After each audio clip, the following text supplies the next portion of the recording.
Welcome, everybody, to the first time. I know I kept promising for months and months I was going to do some music reviews on here. I just never got around to it, so I finally got a crew of all-stars to force me to make some music reviews on here. So, as always, if you know anything about me, I still have not figured out any name for the freaking show. We'll come up with that as we go along. But we got some reviews for you this week, and the first album we're going to review is Extinction Level Event 2. But before we get into that, I want to go on and I want to say, because Busta Rhymes had a song called Caesar Czar, so I'm going to say I have my music gurus and czars here to guide me through what we think of this album. So first, I got family, nothing but blood, my cousin, Chris. Say what's going on, Chris. What's going on? This is Chris. Excited to join the podcast and review some cool music. All right. And so now I have, we're not really technically blood. I feel like we probably didn't share blood between all the fights and scrapes and football and then life and regular fights in real life and all that. But I got my best friend, Nip, Tony, the myth, the legend, DC native, run the streets, but I guess he run the streets of Philly. What's going on, Nip? Yo. What's up? Glad to be here. I'm definitely going to hate on every album we review, but, it's only fitting. So a little bit about how we're going to do these reviews for everybody since this is the first show. Before we jump into that, I want to say make sure everybody checks out Head Cannon Circus on Facebook, YouTube, Spotify, Apple Podcasts, Google Podcasts. You can find us everywhere there. So we're just putting some things together on Instagram. Just made a Head Cannon Circus Instagram, like literally just now. So that's up and running for everybody. Nip, anywhere they can find you on Instagram, anything, any socials? I'm on Instagram, Papa Bear Nip, All right. Chris, what about you? Anywhere on the socials? Yeah, I'm on Instagram and Twitter. It's at Scriberisms. All right. So check us out, like, follow, subscribe, share, do the damn thing. So let's jump into it. Extinction Level Event 2. Man, so I already see Nip. He turning his phone over. Yeah, I had to. This is when you get black folks. You see what I'm saying? We try computer acting crazy. I run all these shows with all these white folks. I get the one show where it's all black everything, and this joke on the phone, flipping it. See, that's what I'm talking about. See, I need to get white folk on this show now, man. Before we get into Extinction Level Event 2, kind of how we're going to do it is we're going to start off with the best songs that we individually think on the album, our least favorite songs. Doesn't mean the song is bad. It's just probably the least favorite song on the album. And then we may do some honorable mentions that we think didn't make the best or the least, but we want to talk about briefly. So this is a follow-up to Busta Rhymes' 1998 classic Extinction Level Event. Extinction Level Event is actually my favorite Busta Rhymes album of all time. So when he made a part 2, and this had been this mythical album for years, everybody said that Busta had this album that was probably gonna be the greatest album of all time, and people kept talking about it. So when it dropped, I was ready for it. So let's go on and run to Chris. And Chris, what's your favorite, least favorite, and any honorable mentions for the album? I would say my favorite track is the title track, Extinction Level Event 2, The Wrath of God. Features a speech from Minister Louis Farrakhan at the beginning of the track. Then he kind of just starts rapping. I really appreciate that track. It's a good one. Least favorite track to me would have to be definitely Out of My Mind. It's just a little too staccato for me. And then honorable mention, I would definitely have to say Don't Go. It's always nice when you can get the Dragon and Kamal the Abstract to link up. So I like hearing that song too. Okay, all right. We're going to dive into that one because I got some thoughts about Out of My Mind. So we're going to dive in that a little later. All right, Nip, what you got now? Nip, he claims to be a hip-hop aficionado. This is all in his alley. Like, I'm washed now. I got 2 girls in the back seat, so I got to listen to Kid Bop. But he claims he got his ear to the streets. So as our street representative, what you got on the album? What's your best, least, and honorable mention? I kind of got 2 favorites. I don't know which one to pick. The joint with rap on it.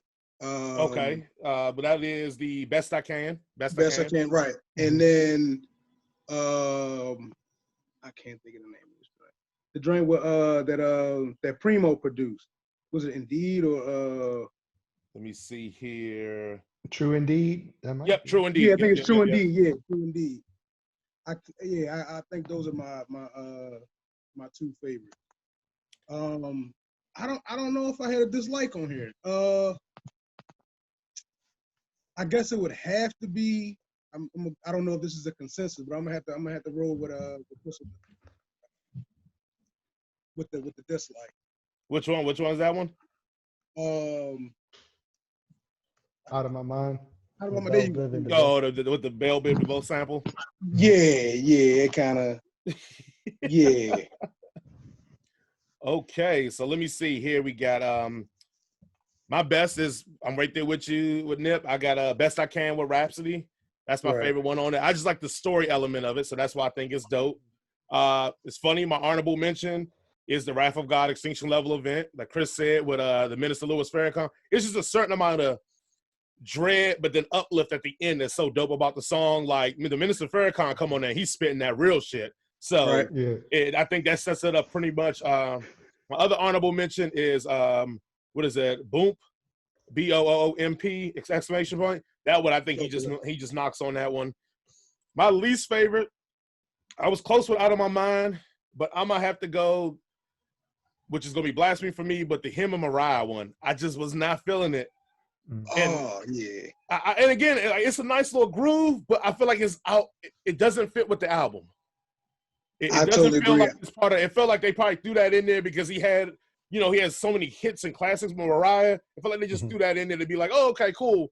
We got one with Mariah in there. All right, we good now. I wish they could have eliminated that one, kept the one with Mary J. Blige in there, and just kept it moving. So, I'm gonna have to agree with you on that one, boss. I forgot about that.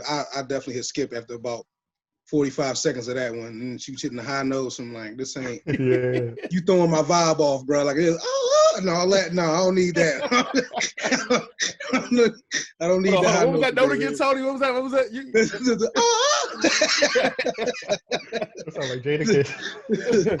Them airy high notes. I don't need that. You know what I mean? So for everybody, our ranking system, because we old school players from the Himalayas, we're gonna go our best if we think is a classic is Cop the Album, because nobody don't buy no albums no more.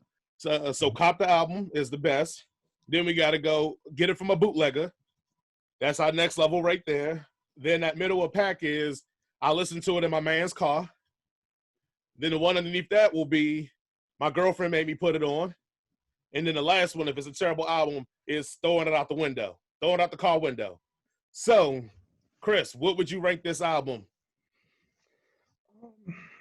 I would give it a cop. I would definitely cop this album. Okay. If we was back in the day, go to Best Buy, shell out my $10 and pick it up. I think it's a pretty relevant album, especially with this year and what everybody's going through and stuff. I feel like it's very timely, and there's some classic music on there. So, all right, Nip, what you got on it? Yeah, I'm gonna agree. I'm definitely going and copping and taking 30 minutes to get the plastic off. Take out the pamphlet. Look at the art. Take the pamphlet out. I'm reading through. I'm checking the credits. I'm looking at who did the artwork. I'm giving them all that.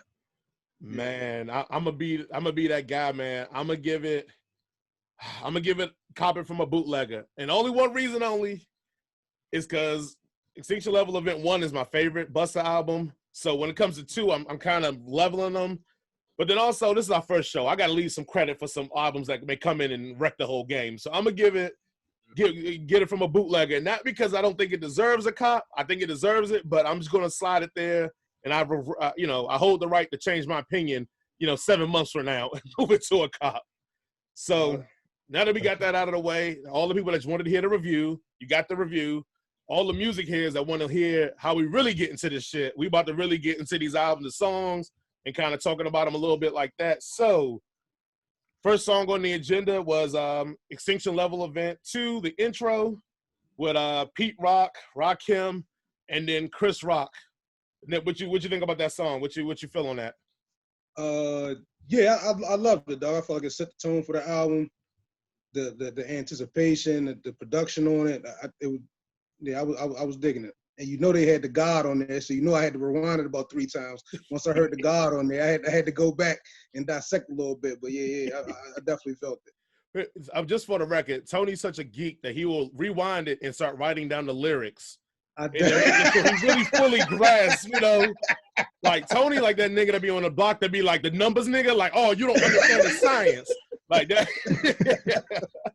Chris, what you think, Chris? Opening track. I really like the intro. On a lot of Busta's old albums, he would come in super animated, telling us exactly how long we got until the world is about to end, and it gets you so hyped to listen to the rest of the album. It's like, oh yeah, he already coming in with the energy. So I enjoyed the intro. The little kind of narrative addition at the beginning was kind of cool, running through like all the stuff that's going on, and then you got Chris Rock just coming in and adding some levity to the situation. Really got a laugh out of me with that, and then Busta came with some cold rhymes. So I really like the intro. No, for sure. I think this album was smartly planted the Friday before the election results, which everybody feels like this is the election for the nation's soul. So that was smart. But I'm gonna keep it real. Like, Chris Rock's voice is jarring for me. So opening up an album with Chris Rock, and then the motherfucker gonna cuss at me. Chris Rock be talking shit at the beginning, and I'm like, damn, Chris, like, let me, when I popped up and put it on my Spotify, I had my cognac out. I know it was 9 a.m., but I had my cognac out. I'm sitting down in my basement, got the grates behind me. And I'm like, all right, I'm about to chill. And Chris Rock come up, the gates just ripping on me. I'm like, whoa. But I did like it. But also, what's up with Chris Rock voice acting everything? Because on that new movie, was it The Witches? He's like the narration voice for that. Like, Chris Rock don't got a good voice. Is this becoming like the new norm? Like, Chris Rock voice is supposed to be dope or something? Like, I don't know. Maybe. I guess they know it's a bag attached to the voice. So yeah. I mean, I feel like he set it off on Kanye's old, Dark Twisted Fantasy, and I feel like he's just getting voice work everywhere now. So, but no, I thought the opening track was dope. Like I said, I think you guys are both right. It set the tone of what this is going to be. It did feel very much like Extinction Level Event, the original one, because he did, like Chris said, they counted how long we got left, and so I thought that was pretty tight. Let's jump to the next one. This one is actually produced by Swiss Beats, called The Purge. It's only like 1 minute and 30 seconds long, I think. Chris, what do you think about The Purge? I like The Purge a lot, like especially the first 4 bars. Like, he's really like getting to it. Like, hey, the city's gonna be burning until we get some justice. Like a Philly blunt, he was saying. I'm like, yo, that's kind of. He definitely went in on that one. And I like the beat a lot. I didn't know Swiss produced it, so that makes a lot of sense now after hearing it a couple of times. You mentioning that, so the production was A1, and definitely enjoyed the lyrics Busta spent on the track. So I really like The Purge. I'm gonna be real. The Purge, the beat for The Purge is probably better than any beat that was on Swiss Beats' whole album. So I mean, shout out to Swiss saving his good shit for the good art, for the great artists. But I like The Purge too. I thought, again, we were talking about setting the tone. I got a rule with albums. The first 2 songs, if they don't slap, I'm probably not going to finish the rest of the album. So you get the intro, pulls you in, like you said, you get the God MC, you get Pete Rock, you get even Chris Rock talking his shit, and then you go to that second one, and then The Purge, and it's just straight Busta being Busta, like, I want to say this new incarnation of Busta, because, the old Busta was way more animated, way more, This one is like, I'm a real ass dude, and like, this shit's going down, and if we don't get our justice, we basically gonna go into The Purge. So, Nip, what you think about this, man? No, I'm right along with y'all. Whenever Swiss and Busta is together, you know what I mean? That's peanut butter and jelly right there. Hold on. We gotta spin off then. Swiss or Busta, or Swiss and DMX? Oh no. Oh yeah, okay. Hold on. You said peanut butter and jelly. Come on now. What's up, Busta? Swiss and DMX, man. No, you gotta choose one. What's going on? All right, yeah, no. So you're right. Swiss and you got ham and cheese and peanut butter and jelly. They're different, but they're both good. There you go. Yeah, you can't beat Swiss and D. No. What's funny? I listening to the Loxu album in here and DMX on there, on one of the tracks, it kind of made me want an X album. Even I know it ain't gonna be old school X, but it kind of made me want an X album, man. I don't want to. At least for the prayer. Release for the prayer. Yes. Yeah, I definitely want a DMX prayer. I do not want a DMX album. I don't. It's gonna hurt.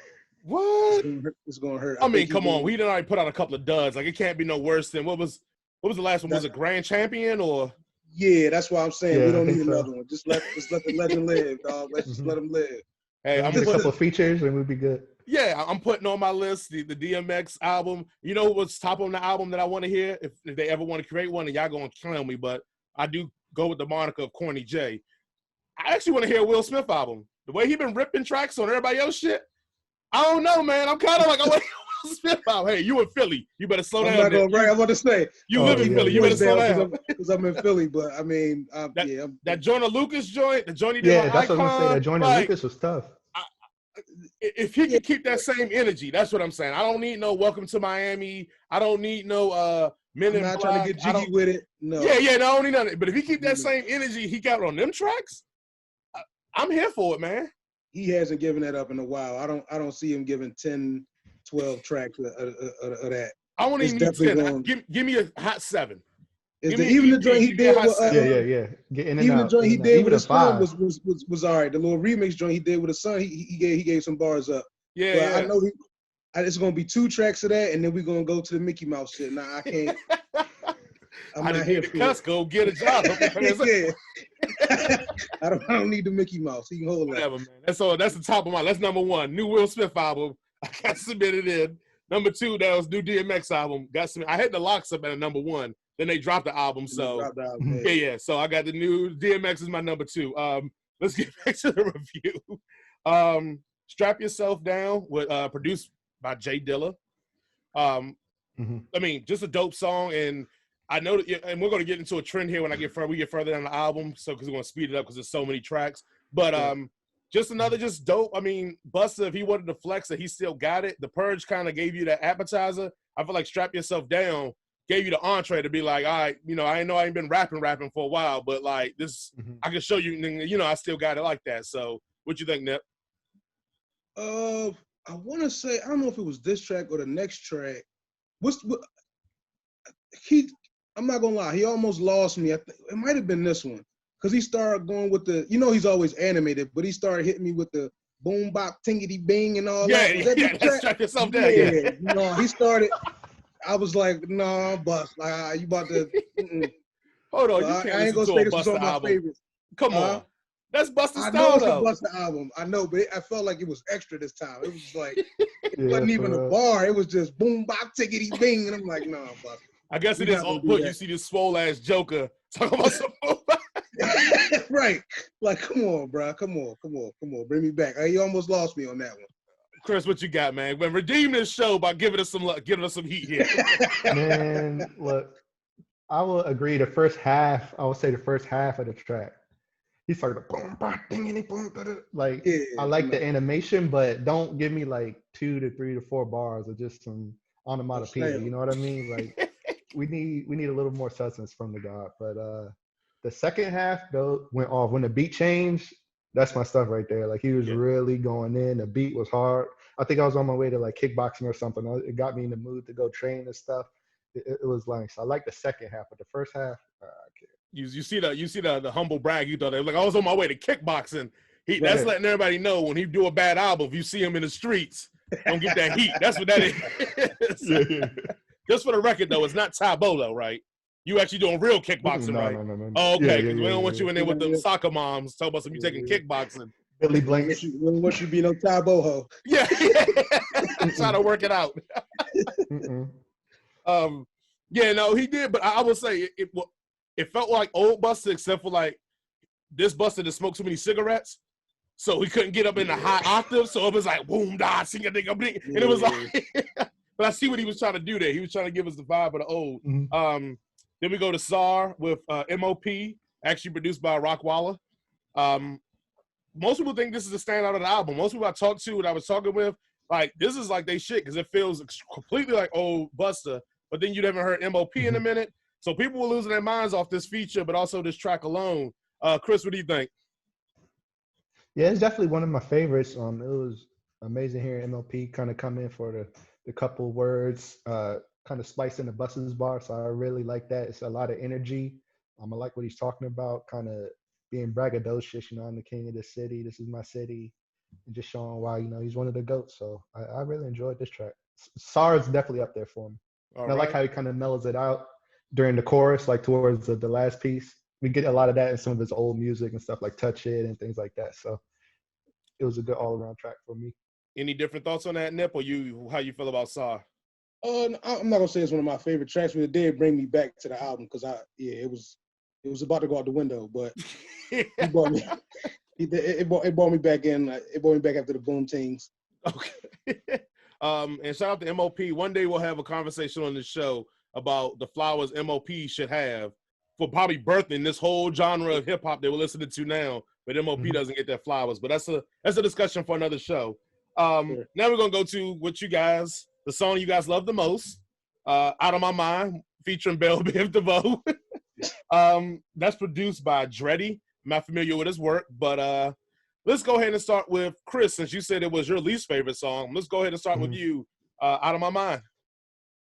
Yeah, on the first listen, I definitely hated it. Now I don't mind it. Like, I won't skip it if it comes on, but I appreciate the fact that he was being a little bit more like experimental with this. I always give people credit for, trying something different, or not just, boom, back, have your AABA, whatever, rhyme scheme and stuff going on. But it just started to lose me a little bit because, it's bringing you back to the Poison track. So your mind is trying to kind of take you back there to Poison, but then he's breaking up the beat. He's coming back. He's throwing the Pastor Gavassier chorus in there a little bit. Then he's bringing you back to the track. So it's like a little bit all over the place for me. But I would say now I do appreciate it a little bit more than the first listen to. The first listen, I was like, oh, no, what's going on with this? So let's go ahead and chart Nip's, journey through this album at this point, because I think this is a perennial point here for his album experience, from what he's told us so far. He was filling with the intro. He was rocking with the Purge. Strapped himself down, had him no-go. Saw at the beginning, he was like, I'm all right, I'm holding on, but this is bringing me back. And then we get to this track, Out of My Mind. The window got rolled down. At this moment now? I rolled the window down. I rolled the window down, bro. I think, and I'm not gonna lie to you, I think I cut it off. Like I was on my title. I was like, I was at work and I cut the album off, and I had to come back and feel. I think it almost. I'm not gonna lie, it almost lost the album for me because I listened to it, I cut it off. Like I'm not gonna listen to the rest of this. And then after lunch, I went and I just like started it back over, and I'm like, I'm glad I did because I definitely almost did not finish this joint based off of that song. Right. I think this is probably the only song on the album for me, and why I did not put it as my least favorite. I think lyrically he's tight in it. I think the producer and the production on it does not suit what Busta does well, and I think that's what hurts it. Because Chris, you said it perfectly well. Like the beat flips, the changes. They're like you said. Let the whole chorus play out for Bell Biv DeVoe. Like Poison is like a classic. Let that shit play out. But they, like you said, they kind of cut it, then ripped in something else, and cut it, then rip back into Poison. Like, I think the production failed this song, so that's why I don't hold it against Busta, which you can make an argument he probably at this point has the final say. But that's why they're making my least, because I think it's some good gems there. I think it's some bars in there. I just think you don't hear it because all the other stuff is distractions. Right. I think we all universally agree with the Wrath of God with Minister Farrakhan. I don't think we even need to talk about that. Like, I think we all agree. I feel like this probably saved the album for you then. Yeah, I was back. I know, I was zoned in. He's like, and y'all all gonna die. Like, I was like, okay. You won't kill. You kill me. Y'all all gonna die. That's about right. I'm protected by God because he wouldn't let me say what I say and do what I was like. That's about right. So I was actually going to make an anti-Semitic comment, so I'm not going to say that, but because Farrakhan, I know he's had some stuff going on with that one, but it was just interesting to hear Farrakhan really talk that talk, and Busta had the courage to put him on there because we know that Mr. Farrakhan isn't the best. He ain't the favorite amongst out there in the streets right now, amongst people that aren't black, pretty much. Slow Flow with ODB. Anybody got any issues with that? No, I was banging with it. It was a great track. It was cool hearing ODB back on it. Definitely good flow. And I think it kind of bridged nicely into the next track. So I really like that one. Absolutely. Keeping it in that New York bias, we got I Don't Go with Q-Tip. So again, I don't think any issues with that. I mean, actually, it was good to hear Q-Tip. I'm pretty sure we all agree on that. But the abstract, I mean, Busta, I guess the abstract and the dragon. I mean, that's a winning combination. Like, you're not gonna lose on that one. Any thoughts on that? Anything that stood out for you guys on that track? No, that's another peanut butter and jelly combo right there. For sure. It was weird with Q-Tip's bars. You know, he kept saying, "Hey, I'm not coming at you sideways." You know what I mean? He's kind of like, "Hey, I'm being friendly," all that kind of stuff. I'm like, what was that for? But I like the track a lot, though. I always like hearing Q-Tip. I always like hearing Busta, especially when they come back together. It gives you an old school vibe. So it's that. Absolutely. So then we got Bump, which is like one of my honorable mentions. It's just that's just flow. That's just bars for days. They're gonna have to go with that. Let's jump ahead. Then there's True Indeed, which DJ Premier. We know any track the DJ Premier's on is going to be a good track, especially with a New York artist. Yes, you can forget about it. Like, it's going to crank. So yes, sir. I want to jump to Rick Ross with Master Ford Muhammad. Is there any time that Ross gets on a track that he probably doesn't kill it or outshine the main artist? Because I feel like Ross kind of stole this one, man. I don't think that he's ever had a whack. Ross's first 2 bars are always the best 2 bars on the song. I don't care what song he's on. Them first 2 joints, however he intro that verse, is always the hardest on the song. Every feature he had. Yeah. For sure. What you think about Chris? What you think on that? Yeah, I think Ross really came. I think Busta did a great job too, but with Ross, the way he stays in his pocket, I think it allows him to kind of really flesh out his bars and really make sure each word is impactful, because we know what the rap's going to sound like sonically, right? But his bars, since he has that structure, you can really fill it in with that premium content. So I definitely enjoyed that track. Hearing them both back to back was awesome. Right. Like, Ross has that Biggie-esque ability that he can get in tracks and find that pocket, and it almost feels like Ross is just talking to you and not really rhyming. And that's I think, an underrated thing in hip hop, when it does not feel like you're rhyming. But then when you go back and listen, like, damn, he was putting these words together and these syllables together. Ross is kind of great at that. You with Anderson .Paak, I like it because I'm a huge Anderson .Paak fan, and I felt like this was trying to beat old Busta, animated Busta. I don't think it came off well for Busta on this one, but I think it's a good track, if that makes any sense. Y'all got any thoughts on that one? I say Anderson killed the chorus. The chorus was tight. Definitely picked up some animation from Busta, but I enjoyed it. I like the kind of callback to his more lively style, not so gravelly and gruff as he kind of started towards a big bang and going forward. So I like this track a lot. I think they're probably trying to shoot this for their single, but we'll see. Yeah, they did. What is it? The Spy versus Spy spoof for the video. So yeah, they definitely did push that angle. What you think, Nip? Any thoughts on this one? I definitely think this is the best one to probably be the single. Like, I know I like that old hard boom bap, but I'm definitely an Anderson .Paak fan, man. I don't know what it is. Like, that boy's like Frank's Red, boy. You put that thing on anything. You put him on anything, that shit gonna slap. Yeah. For my white audience, he's talking about the hot sauce. Just so we can keep them in the loop here. Then we move on to the Don and the Boss, which this competed heavily for me to put on my list, because we get Busta in his Jamaican, Caribbean bag. That's just fire, man. Like, I can't even lie, man. This is one of those moments that I wish it was no COVID, because this would play at the club, and this would turn up a little bit. So what'd you think about, Chris? Yeah, I think it would definitely turn up. It's cool hearing vibes, him, and like you said, both of them getting into their Jamaican bag, really kind of spitting and using that vernacular. I like the way Bus came on, kind of mirroring vibes of Flow a little bit, and then bring his own content. So it was a cool track. I like to hear it. The dancehall vibe for sure came through in this one. For sure. What about you, Nip?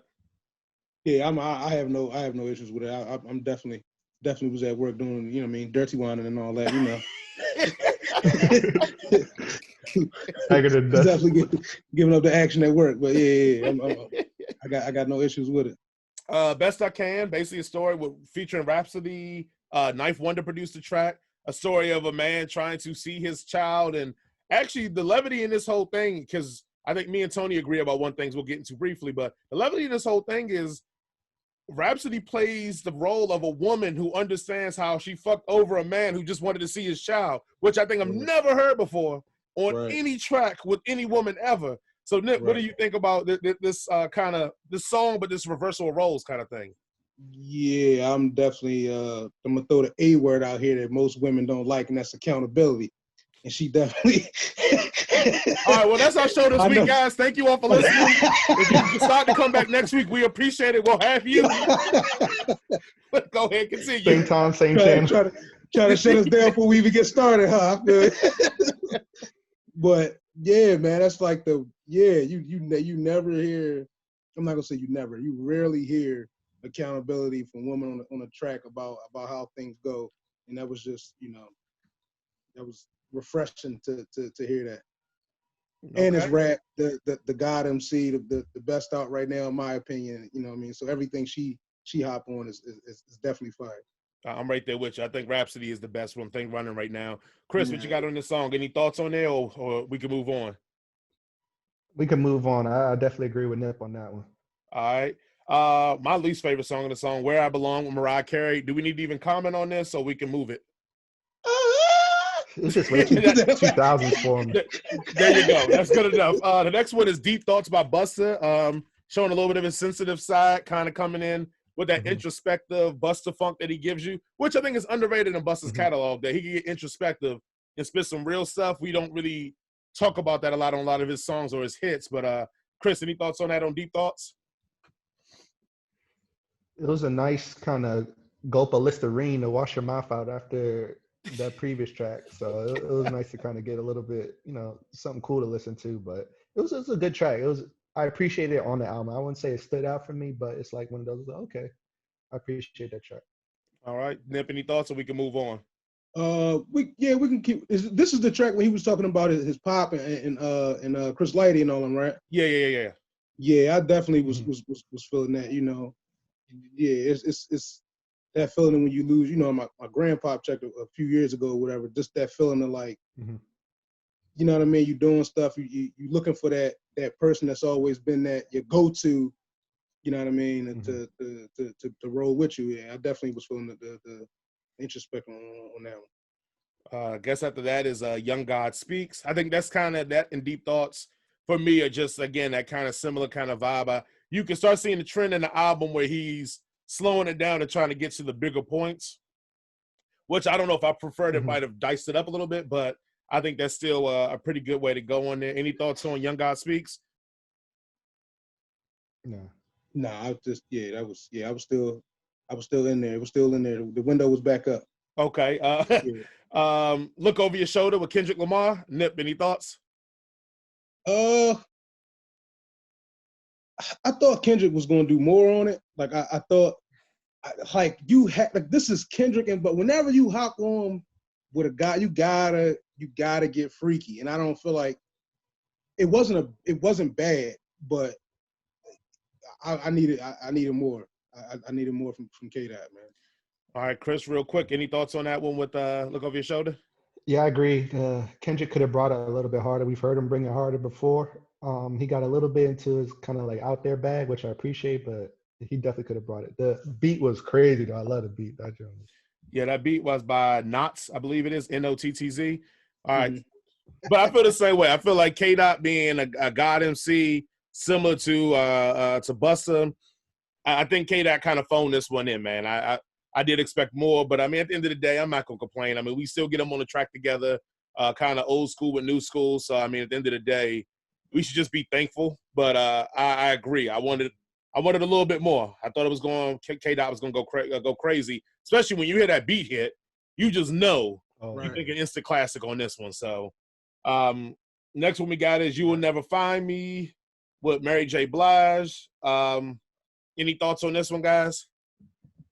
Yeah, I thought it was dope. I really enjoyed Mary singing on the track, and Busta came through with some cool rhymes. I really think that they could probably perform this track in like an award show. I definitely get a lot of like BET vibes from this. Whenever I guess they meet back up in person, probably next year or something. That'd be cool to see them both on stage, kind of singing and then Busta riffing after that. I think it'd be dope. No, I'm with you on that one. Nip, what you thought? I'm not gonna say I didn't like it, but I kind of just felt like it was a filler track. Like I listened to it, but it wasn't, it didn't hit me like, some of the other tracks did. But it was definitely, it was a good song. Yeah, I feel like you and this one are probably, I would probably say will be the two singles if I was putting this out. Like you get Mary J on there, especially coming off her award-winning, possibly award-winning role in Power. And I'm being facetious because she's terrible in it. But with that being said, it's good promotion for both of them. No, I'm not hate on Mary J. She's doing her thing on Power. Let me not go and throw the hate on her like that. Freedom featuring Nikki Greer. Freedom ? So Freedom featuring Nikki Greer. I like the track. I think it is one of those moments where you're getting to the end, and from the beginning track, we knew this was going to be a topical album. We got some deep cut tracks, but I think Freedom's the first real cut where it's like outside of the Purge, where it's addressing a lot of the social stuff going on to a degree. So again, I don't dislike it. I do think it gives a different balance to the whole album. No, what do you think, Nep? Yeah, I don't dislike it, but yeah, I'm just glad that he didn't he didn't give us 20 tracks of this. You know what I mean? Like of this, the social justice warrior rap thing. Like I don't need 20. But I appreciate the song, but yeah, I'm glad it was toward the second half of the album. All right, Chris, what do you think? Freedom? Yeah, I like Freedom a lot, personally. At the beginning in the intro track, he talks about bringing the right level of knowledge and the right level of heat. And I really like Nikki Greer's chorus on it. The beat's dope, and he's really kind of getting into his bag with the topics he wanted to address, and it really fits in the theme with the album. Like Nip said, it's kind of cool that he didn't flood the whole album with this because it's best. You still want to have fun. You want to kind of find stuff to listen to and everything. But I really enjoyed this track. I like it. It's one of my standouts for sure. Okay, and then we ride out to the last one, Santatic. It's a good closer. I mean, Busta always closes his albums dope, so I expected like some real fire for this one. So I mean, I don't have any real commentary about it. It's just I think pound for pound, this is probably some of the better bars on the album. I don't know if it's just because this probably wasn't going to be the ending track, but it ended up just falling that way. But again, I mean, I was fully in, and it kind of cemented the album almost to the point it makes me want it to just go back and listen to the album again because I felt like if you listen to that track as the opening track, then go into quote unquote like an interlude with the Chris Rock in the beginning track, then Rakim and like I felt like that album flows that way as well. So I did thought that Satanic was a good ending track there. What do you think, Ned? Yeah. I definitely agree. I did get a little jarred by your man's voice at the end. That's the last track, right? With Chris Rock at the end.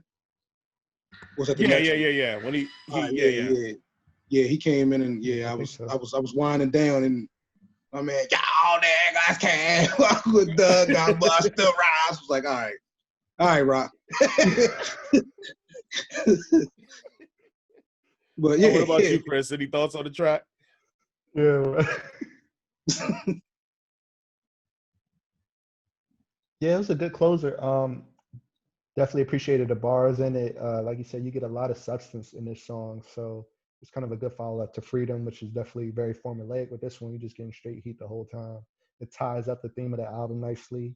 And I enjoyed it. Overall, I think it was a great song. And it was a good way to kind of put that finishing touch on the album and really seal the theme down. So I guess the better question is, after we just went track by track, is anybody changing their stance on their rating? Are you guys still both cop the album, or is it, I mean, you can't go any higher, so is it going any lower after breaking down track for track? What you got, Nip?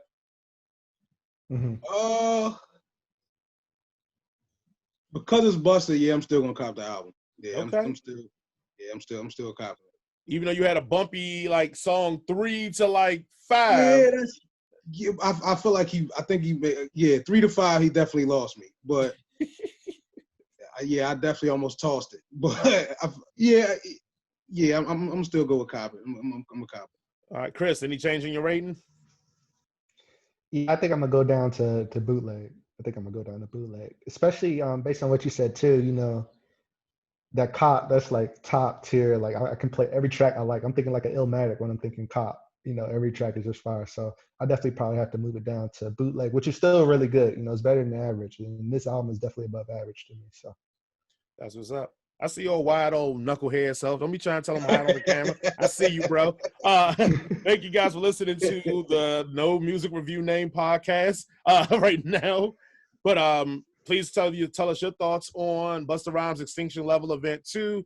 You can check us out on Head Cannon Circus on Facebook, YouTube, Spotify, Apple Podcasts, Google Podcasts, pretty much all your DSPs. You can find us. And then you can check out the Head Cannon Circus Instagram, again, at Head Cannon Circus. You can check out me personally at jas.b.allen on Instagram as well. Chris, where can they find you at again? Instagram and Twitter, Scriberisms. All right. And Nip, where can they find you at again? Only on Instagram, Papa Bear Nip, you know. All right. Remember to like, subscribe, follow, share, do all that good stuff. Tell us how we don't know shit about nothing and we should just shut up. And Chris should go back to kickboxing and Nip should go back to the block. And I just go back to the other shows. So if you feel that way. But thank you guys for watching. And we will be back soon with another review. Peace.